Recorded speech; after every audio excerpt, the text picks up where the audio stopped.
Hey guys, Anthony, 4x4 Diesel or 4x4 Touring Australia or both. I'm not sure with this one.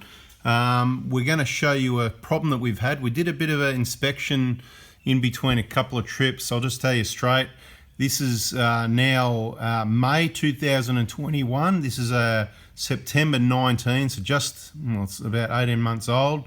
It's done 45,000 k's of trips, this vehicle, so you can see all the suspension's really good. A bit of bug splatter, not washed off yet, but this is a sort of condition you should be able to keep the vehicle in. It doesn't need to be covered in mud and dirt and all this sort of thing.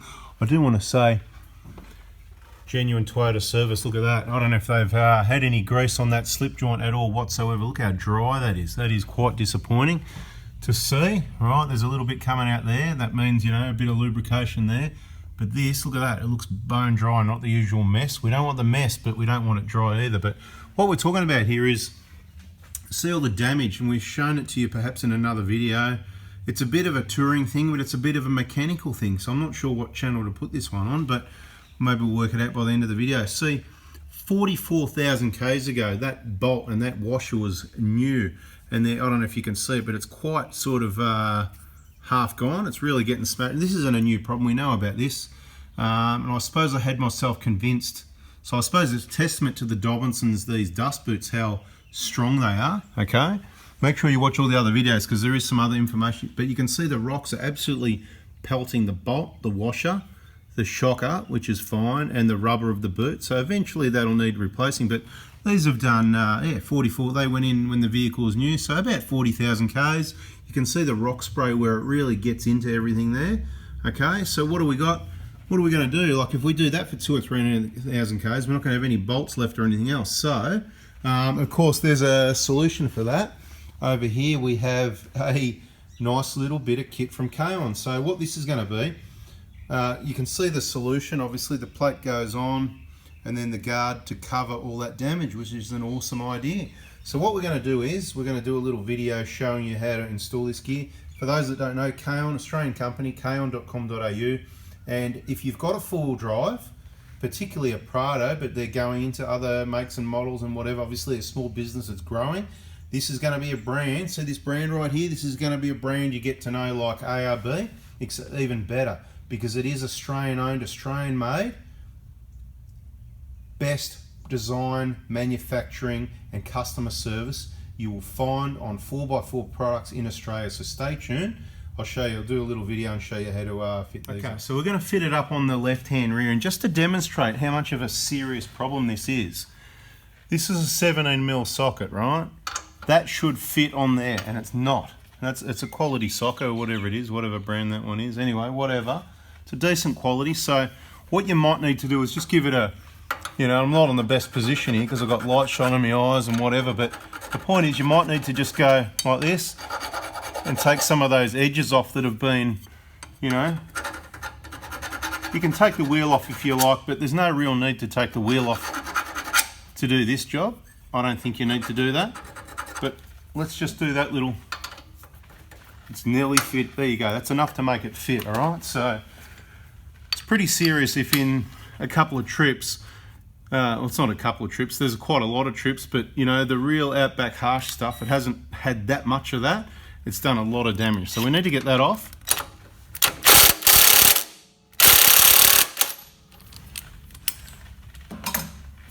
Right, now, there's no issue with removing this while the vehicle's on the ground, all raised up, okay?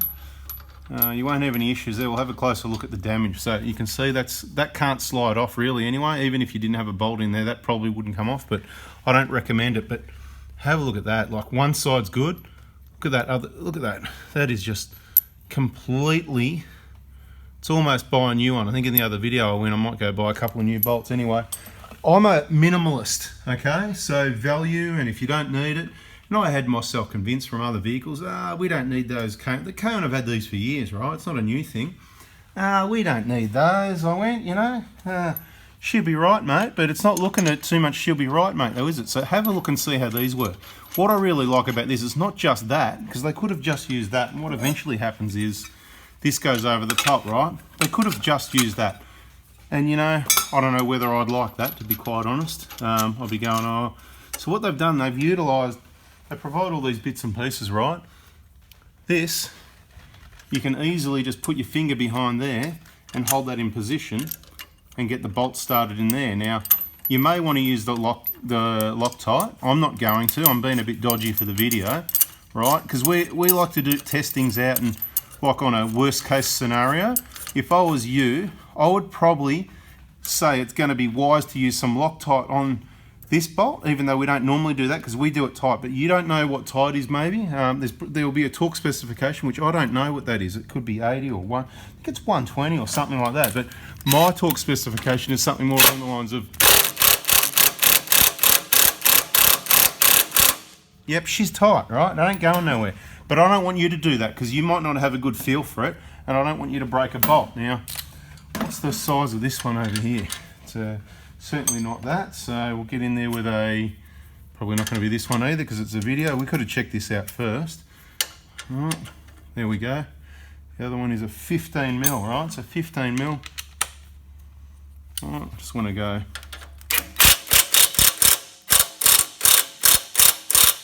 Okay, so I've been doing this for decades and I've got a fairly good feel for what's what. I believe that's rock solid, and we're going to risk it for the biscuit with no Loctite there or there.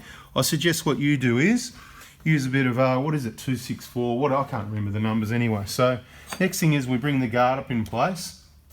A couple other little nuts and bolts. They've got special little things on the back of these bolts they supply, right? I don't know if you can see that, to help them stop coming undone type thing. So, but look, Loctite for outback, just like you can see all the outback roughness, what's been going on, Loctite is best, okay?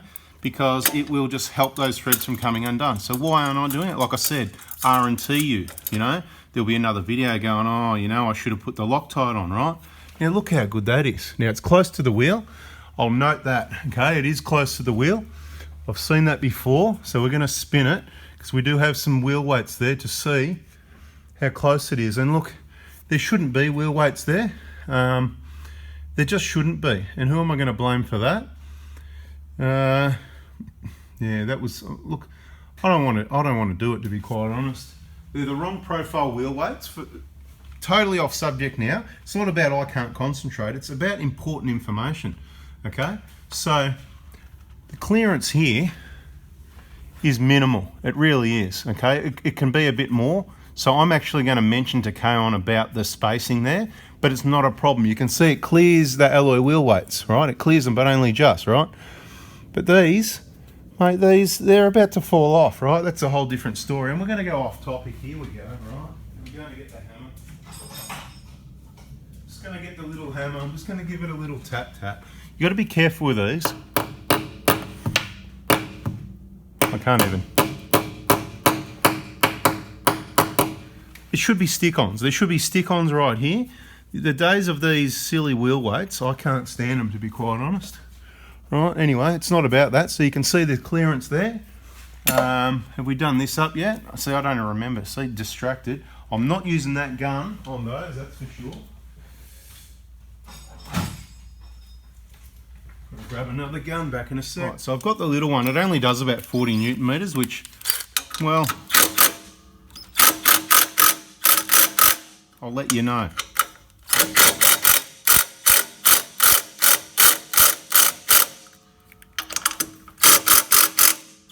I want them tight, okay? So I don't want them going anywhere. Now, I'm not sure about this gun. I think it's 40 Newton meters, right? So it's way over tightened, okay? It's way over tightened, but as I said, I've been doing it for a little while and I know what works. Now, they've got a torque specification at the bottom. So 6mm diameter, 9 Newton meters. So as a general guide for bolt torque, right, they're saying that should be 9 Newton meters. Now that's awesome. I ain't doing 9 Newton meters because 9 in my book, not good, right? So they are really tight, as tight as they can bloody be. I reckon they're probably about, I don't know, 20 to 30 Newton meters, okay? So if that's wrong, follow directions and do it the way you want, but that is secured there now, right? Next time you see this after a trip, it's going to be a matter of bada bing, bada boom, and I'll tell you straight, there's about 1 to 2 millimeters clearance from that wheel weight, and there's about 3 to 4 millimeters to the wheel, right? just there at that corner there. So there is clearance. They've been selling these for years. There's not a problem with them, but I'm just going to mention it how close they are in case they want to maybe change it a little bit, because personally I'd prefer to see 5 or 10 mil there. Anyway guys, let's get to the other side. So a bit noisy again maybe, let's see. Oh no, we can't get the bloody thing on there again. We've got to do the filing again.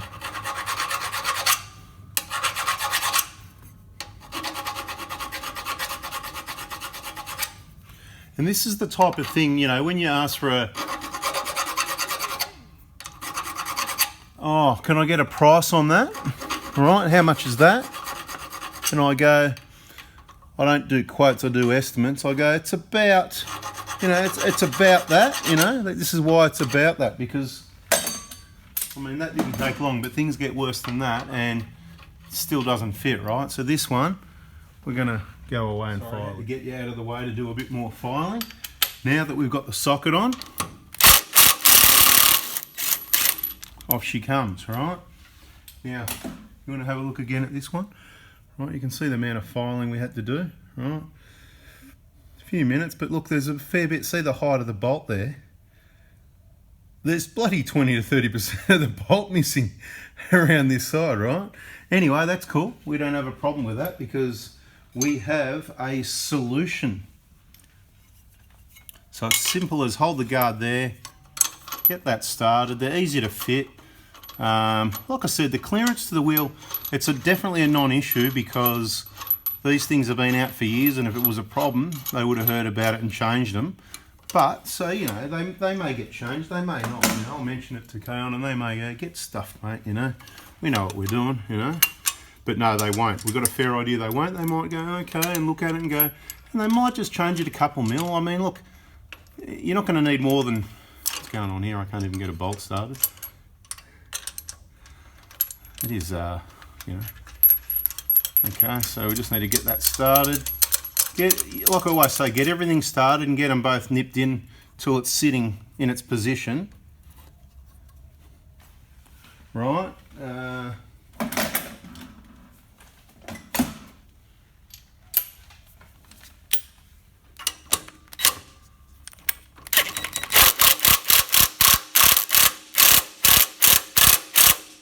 Okay, you just get a feel for it kind of thing.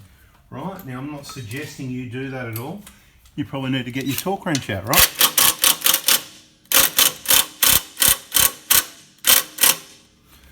Okay, sorry about the noise. Alright, so that's rock solid like before, but we want to protect the bolt and the boot, right? The boot, we want a bit of protection for that as well. See, the worst of what the boot's going to cop is at the bottom, and by installing these, it's going to protect that. So let's just nip those up. Sorry if the video's a bit longer, but you know, it's all the detail, you know, it's the detailed video. So